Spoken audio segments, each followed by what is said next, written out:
Bagaimana cara kita menghadapi fitnah orang lain? In ja'akum fasiqun binaba'in fatabayyanu. Kalau ada orang membawa berita bohong dusta, fatabayyanu, klarifikasi. Klarifikasi. Kalau siapa fitnah kita, klarifikasi. Katanya Ustadz Somad Syiah ya. Siapa yang bilang? Ada yang ngomong begitu. Saya tulis di, tengok Pak, sini sebentar, tengok youtube.com Somad Syiah, kita tengok ya, Somad Syiah, enter 6 video, Somad Syiah, Somad Syiah. Coba dengar isinya ke 66. Somad suka Syiah apa Somad benci Syiah? Ngatain Syiah semua Pak. Nah, Bapak percaya yang situ atau yang ini?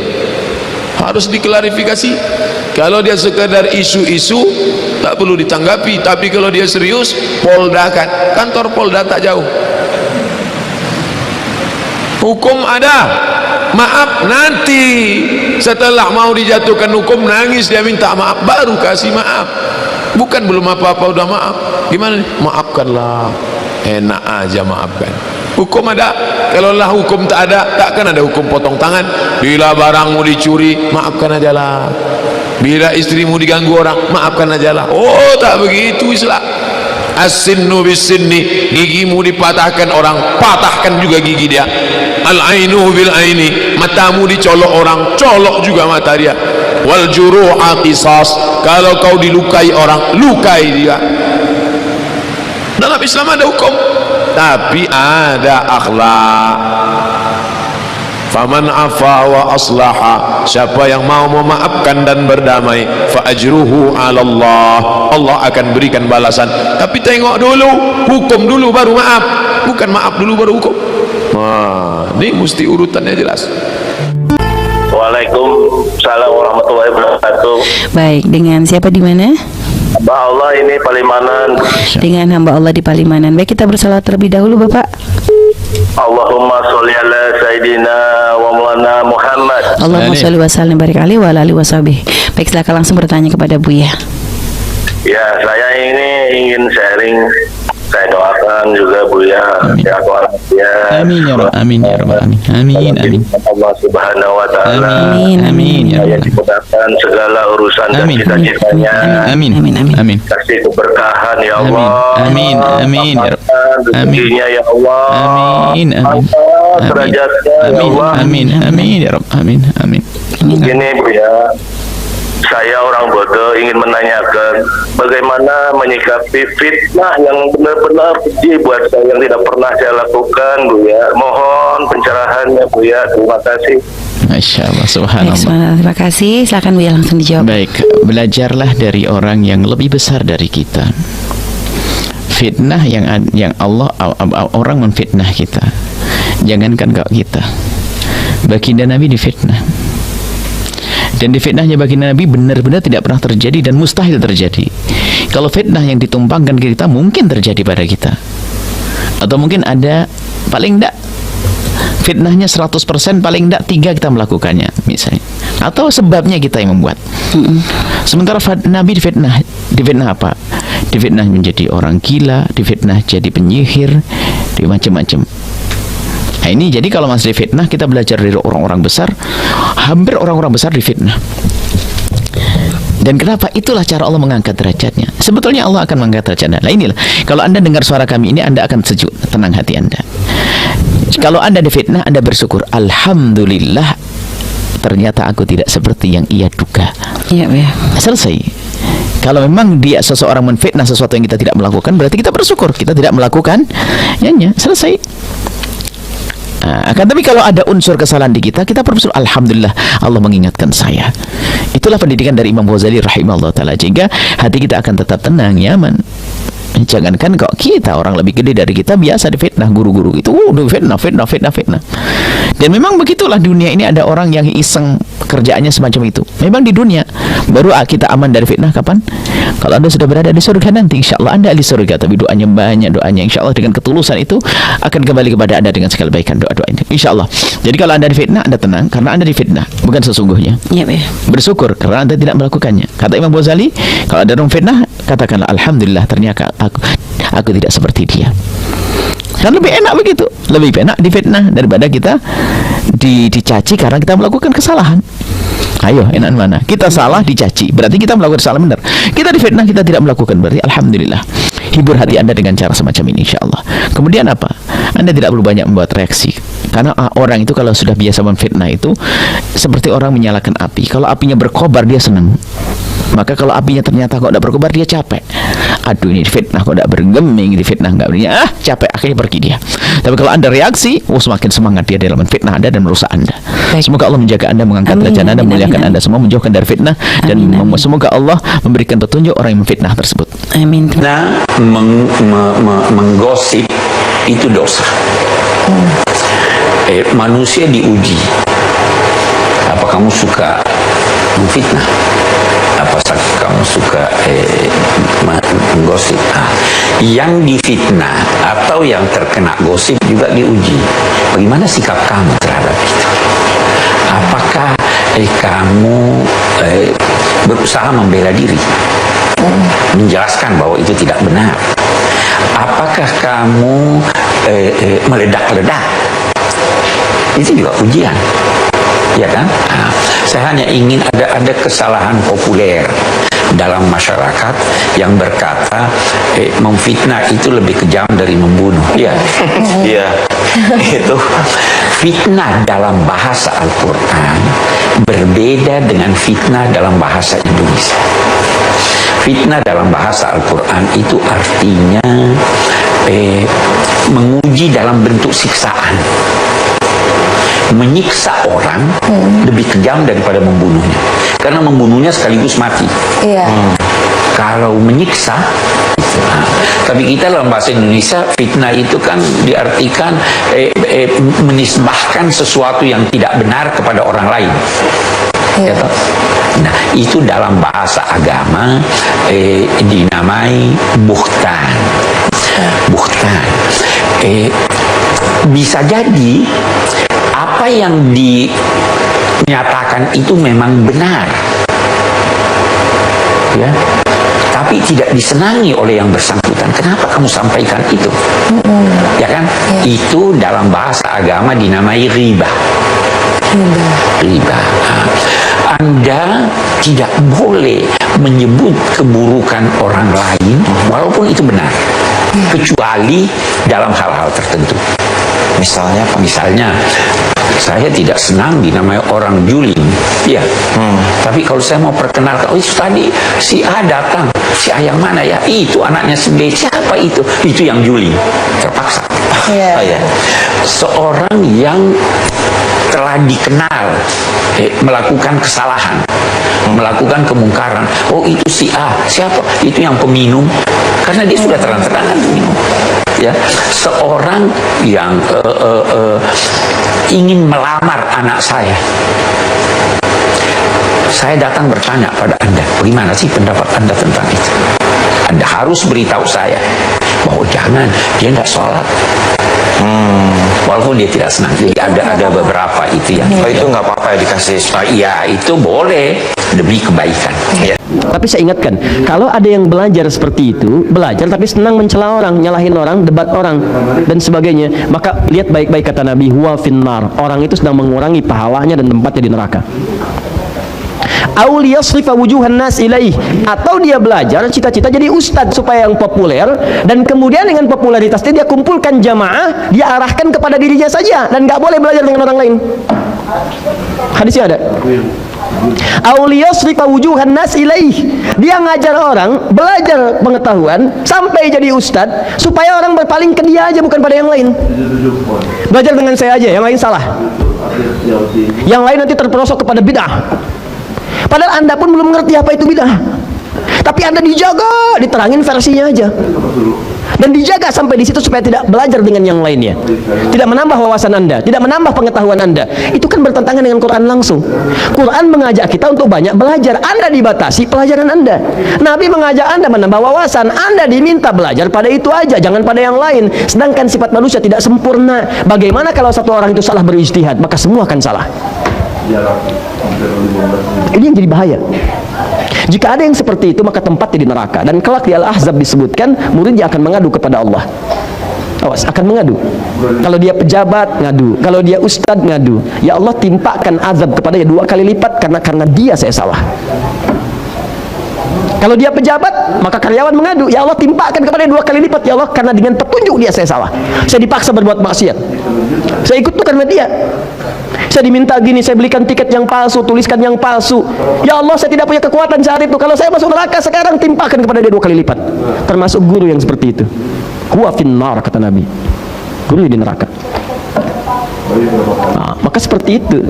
Jadi kalau gurunya sudah banyak mencela, maka otomatis muridnya pun akan pandai mencela. Ya. Itu yang paling bahaya. Jelas ya?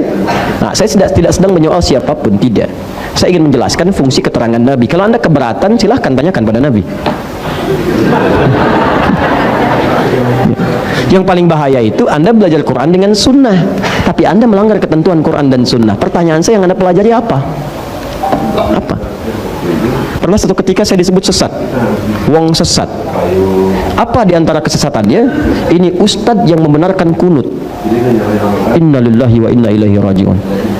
Saya cuma menyampaikan secara objektif karena kita diamali pengetahuan. Saya ini subuh saya tidak kunut, saya kunut nazilah. Tapi kalau saya diundang kemudian di masyarakat itu kunut subuh, saya pimpin dengan kunut. Itulah keteladanan dari imam-imam kita sebelumnya. Karena yang kunut ada dalilnya, saya terangkan dalilnya. Yang tidak kunut ada dalilnya, ini dalilnya. Yang tidak kunut menyebut yang kunut bid'ah, saya jelaskan hadisnya begini. Maksud kalimat bid'ah itu begini, begini, begini, begini. Saya tuliskan semuanya. Atau tahu apa yang terjadi? Sekelompok orang datang karena dia tidak kunut, dia menyoal yang lain itu yang kunut salah semua, bid'ah. Kalau bid'ah itu sesat, kalau sesat itu neraka. Disebutlah saya kemudian sebagai ustadz wong sesat. Apa Anda tidak tahu kalau Al-Hasan itu cucunya Nabi diajari doa kunut? Apa Anda tidak tahu bahwa Ibnu Umar itu kunut? Tuh, sampai bersin, alhamdulillah. Apa Anda tidak tahu kalau Imam Asy-Syafi'i itu kunut? Sedangkan Imam Asy-Syafi'i imam besar, mulia, kitabnya banyak. Gurunya Imam Ahmad bin Hanbal. Imam Ahmad bin Hanbal itu muridnya Imam Asy-Syafi'i. Mazhab Imam Ahmad bin Hanbal menyebar sampai punya murid. Kemudian ada Ibnu Taimiyah, Ibnu Qayyim al-Jauziyah. Kekinian kemudian Syekh Nasruddin al-Albani. Muhammad Nasruddin al-Albani itu mazhab baik, di antaranya Hambali. Diambil oleh beliau banyak. Imam Ahmad bin Hanbal itu muridnya Imam Asy-Syafi'i, menyanjung Imam Asy-Syafi'i. Cuma pilihan dengan gurunya dalam kunut berbeda, tapi tidak pernah menyebut Imam Syafi'i bid'ah. Enggak pernah. Dan silahkan cek, gak ada dalam zaman sahabat yang kunut dengan yang tidak saling menyalahkan, bahkan mencela dan sebagainya. Pada zaman imam gak ada. Antum kenal Imam Syafi'i? Oh iya, belakang ada yang kenal tuh. Oh biasa. Tuh. Imam Syafi'i datang ke majlis Imam Abu Hanifah. Imam Abu Hanifah sudah wafat. Jadi Imam Abu Hanifah itu wafat di tahun Imam Syafi'i lahir, 150 Hijrah. Yang ada di antara murid-muridnya, begitu datang ke sana dengan murid-murid Imam Syafi'i, subuh dimintalah beliau jadi imam. Muridnya mengatakan pendapat kita unggul nih. Karena kunut, Imam Abu Hanifah enggak kunut, mazhabnya tidak kunut. Bahkan murid-muridnya enggak kunut. Tapi begitu beliau salat subuh, ternyata Imam Asy-Syafi'i tidak kunut. Bayangkan. Tidak kunut. Begitu selesai salam dan seterusnya, muridnya tanya, guru kenapa Anda tidak kunut? Mazhab kita kan kunut. Apa kata Imam Syafi'i? Saya menghormati pendapat Al-Imam Abu Hanifah rahimahullah yang berlaku di sini. Imam Asy-Syafi'i kunut. Datang kemudian dengan Imam Ahmad bin Hanbal. Begitu sholat di tempatnya Imam Ahmad bin Hanbal, muridnya mempersilahkan guru, silahkan untuk memuliakan gurunya. Kata Imam Asy-Syafi'i, tempat di sini lebih tahu dengan suaramu. Maksudnya kebiasaan sholatnya ngikuti kebiasaan kamu, jangan saya yang jadi imam. Itu fikihnya. Jadi kalau Anda datang ke tempat mazhab yang lain, Anda belajar fikih mazhab itu, bukan orang itu disuruh ngikuti mazhab Anda. Salah. Saya di Indonesia nggak ada mazhab di sini. Maksudnya banyak nih, ada yang Syafi'i, ada yang Hambali, ada yang macam-macam. Kita pelajari. Saya diundang ke Malaysia, di sana mazhab Syafi'i. Maka saya belajar mazhab Syafi'i. Bukan orang Malaysia saya suruh belajar mazhab saya. Bukan seperti itu caranya. Maka kata Imam Syafi'i, Anda yang imam, begitu beliau imam, beliau nggak kunut. Dan Imam Syafi'i pun tidak kunut. Makmum di belakang muridnya tidak kunut. Dan yang paling hebat, setelah Imam Ahmad salam, Imam Syafi'i tidak sujud sahwi. Tuh. Jadi nggak pernah jadi Anda pun yang biasa kunut, biasa aja kalau Anda jadi ada makmum, imamnya nggak kunut, Anda nggak usah marah. Tiba-tiba imamnya selesai sujud sahwi. Ada lagi yang aneh juga, sama juga begitu, nggak jauh beda kelakuannya. Imamnya kunut, makmumnya kan harusnya ngikutin. Ya, kan kata Nabi, innama ju'ilal imamu liyutamma bihi. Imam dijadikan untuk diikuti. Awas, jadi kalau imamnya sujud, Anda jangan ruku. Imam sujud, Anda sujud. Imam kunut, Anda kunut. Jadi ketika imam mengatakan Allahumma hdina fiman hadait, imma Anda ikuti atau Anda aminkan. Ya, ini kan aneh. Imamnya kunut, dia diam. Allahumma hdina fiman hadait, bid'ah. Wah, gimana sih? Bingung saya. Coba lihat, belajar lagi deh, coba lihat, belajar lagi. Syekh Utsaimin rahimahullah, masya Allah, itu orang baik, soleh.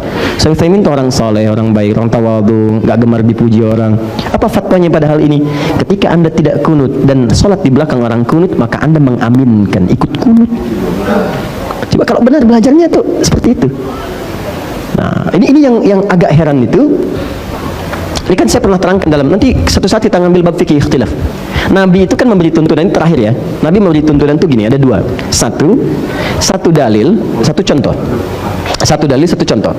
Kalau ini ada, maka ini menunjukkan tidak ada alternatif dalam ibadah karena semua umat bisa mengerjakannya. Jadi nggak boleh kreatif. Ya, jangan terlampau kreatif.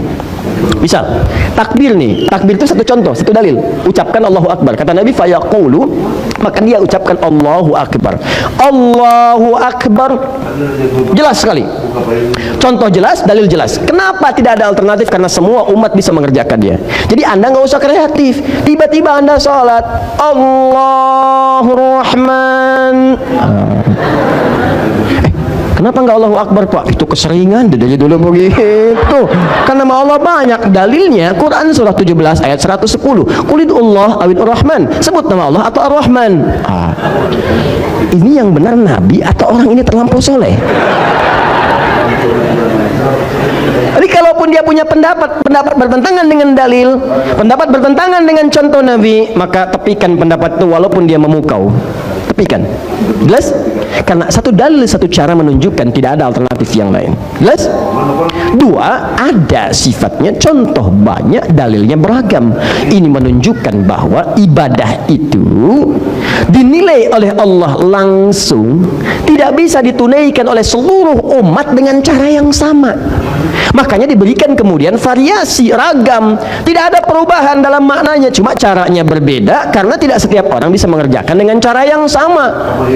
Atau terjadi satu situasi tertentu dengan situasi itu ada variasi dalam amalan. Ada yang sifatnya bacaan, ada yang sifatnya gerakan, banyak. Ya. Bacaan misalnya riwayat Al-Quran aja cara bacanya bukan satu, ada 7 riwayat yang mutawatir, tambah 3 yang masyhur, tambah 4 yang syadz, 14 riwayat yang dibaca dalam sholat bisa 7 riwayat. 7 riwayat ini yang kita baca hafaz dari Asim. Ya, Bismillahirrahmanirrahim. Alhamdulillahi Rabbil alamin. Ar-Rahmanirrahim. Maliki yaumiddin. Maliki yaumiddin. Hafaz dari Asim. Tapi qalun Warsh dari Nafi' membaca dengan pendek. Maliki yaumiddin. Maliki yaumiddin. Ada.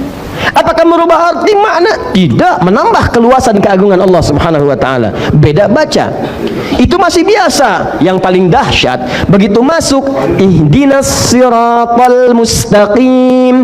Ihdinas siratal mustaqim. Kita pakai sad, hafazan Asim. Tapi qalun dengan Warsh ada menggunakan sin. Wajah di antara wujuh qiraat qalun Warsh pakai sin. Ihdinas siratal mustaqim. Ihdinas siratal mustaqim. Sin. Qunbul pakai zai, murid Ibnu Katsir. Ihdinaz siratal mustaqim, ihdinaz siratal mustaqim, pakai zai. Dahsyat nggak tuh? Ada yang sad, ada yang sin, ada yang zai. Apakah merubah arti? Tidak. Lantas kenapa sad pindah ke sin? Karena ada orang Arab yang lisannya nggak bisa sad. Begitu disebutkan sad, sin, sad, sin. Utlubul ilma walau bisin, utlubul ilma walau bisad. Sad, sin, sad, sin, sin, sad. Oh. Jadi kalau Anda paksa sampai kiamat kurang 2 hari, susah dia. Sehari lagi buat taubat, ngapain paksa orang? Ada yang nggak bisa sad, nggak bisa sin, zai. Pak ya, ihdinas siratal mustaqim, ihdinas siratal mustaqim.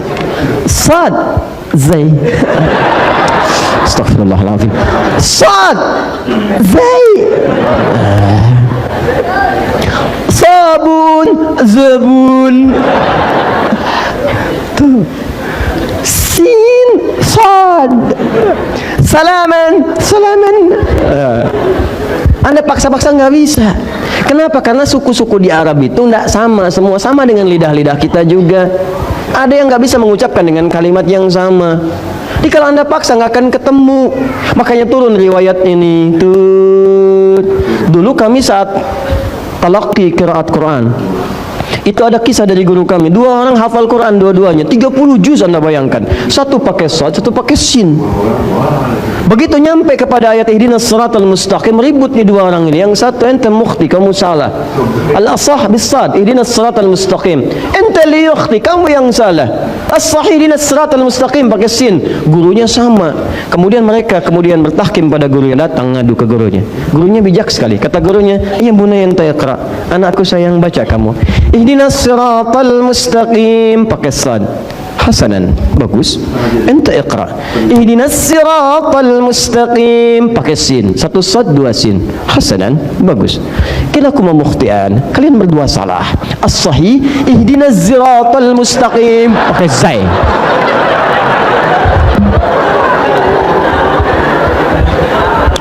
Gurunya ingin mengajarkan, kalaupun Anda sudah hafal Quran, ada pengetahuan, jangan menganggap orang lain salah dulu. Boleh jadi dia punya ilmu di atas Anda, atau ada pengetahuan yang belum Anda pelajari. Diskusikan dulu. Kalau sudah ketemu di situ Anda unggul, jangan bangga, karena membanggakan pada yang tidak punya itu terlampau ketinggian. Awas, orang sombong itu nestapa. Dia memandang orang lain kecil, seperti orang naik ke Monas sendirian. Dia anggap 10 juta orang di bawah kecil semua. Dia nggak sadar 10 juta di bawah anggap dia kecil juga di atas. Dan dia cuma 1 orang. Paham? Jangan kalah lah. Kalau sudah sombong, ketinggalan sama tukang pancing. Tukang pancing lebih jagoan. 3 orang mancing, Bu. Sombong mau mancing. Yang satu mengatakan, nih umpan saya nih. Begitu saya celupin ke air, ikannya langsung pada nongol. Masya Allah. Yang kedua diam aja. Begitu dia mau nyiapkan umpan, kata yang kedua, nih umpan saya. Baru saya giniin, ikannya udah naik ke atas. Jadi dilempar om ini ya. Yang ketiga tenang aja kan. Yang 2 bingung. Kamu gimana? Kata yang ketiga, saya kalau mancing hari Sabtu, hari Jumat ikan datang ke rumah. Cuma buat nanya aja, besok mancing nggak? Gak ada kerjaan kalau sombong itu, gak ada kerjaan. Nah, kalau terbukti orang yang salah, jangan mencela, maafkan dan belajar sama-sama. Jelas ya? Nah, kalau seperti itu indah. Itulah anugerah terindah yang kita miliki. Fitnah, gosip itu termasuk ujian atau gimana? Iya, memfitnah, menggosip itu dosa. Manusia diuji. Apa kamu suka memfitnah? Apa kamu suka menggosip? Yang difitnah atau yang terkena gosip juga diuji. Bagaimana sikap kamu terhadap itu? Apakah kamu berusaha membela diri, menjelaskan bahwa itu tidak benar? Apakah kamu meledak-ledak? Itu juga ujian, ya kan? Saya hanya ingin ada kesalahan populer dalam masyarakat yang berkata memfitnah itu lebih kejam dari membunuh. Iya. Iya. Itu fitnah dalam bahasa Al-Quran berbeda dengan fitnah dalam bahasa Indonesia. Fitnah dalam bahasa Al-Quran itu artinya menguji dalam bentuk siksaan. Menyiksa orang lebih kejam daripada membunuhnya. Karena membunuhnya sekaligus mati. Iya. Kalau menyiksa, gitu. Nah, tapi kita dalam bahasa Indonesia fitnah itu kan diartikan menisbahkan sesuatu yang tidak benar kepada orang lain. Iya. Ya, nah, itu dalam bahasa agama dinamai buhtan. Buhtan. Bisa jadi apa yang dinyatakan itu memang benar, ya, tapi tidak disenangi oleh yang bersangkutan. Kenapa kamu sampaikan itu? Ya kan? Itu dalam bahasa agama dinamai riba. Riba. Nah, Anda tidak boleh menyebut keburukan orang lain walaupun itu benar, kecuali dalam hal-hal tertentu. Misalnya Pak? Misalnya, saya tidak senang dinamai orang juling. Iya. Tapi kalau saya mau perkenalkan, oh itu tadi si A datang. Si A yang mana ya? Itu anaknya si B. Siapa itu? Itu yang juling. Terpaksa. Iya. Iya. Seorang yang telah dikenal melakukan kesalahan, melakukan kemungkaran. Oh itu si A. Siapa? Itu yang peminum. Karena dia sudah terang-terangan peminum. Ya, seorang yang ingin melamar anak saya. Saya datang bertanya pada Anda, bagaimana sih pendapat Anda tentang itu? Anda harus beritahu saya bahwa jangan, dia tidak sholat. Walaupun dia tidak senang. Jadi ada beberapa itu yang. Oh itu nggak apa-apa ya dikasih. Iya, itu boleh demi kebaikan. Ya, ya. Baiklah.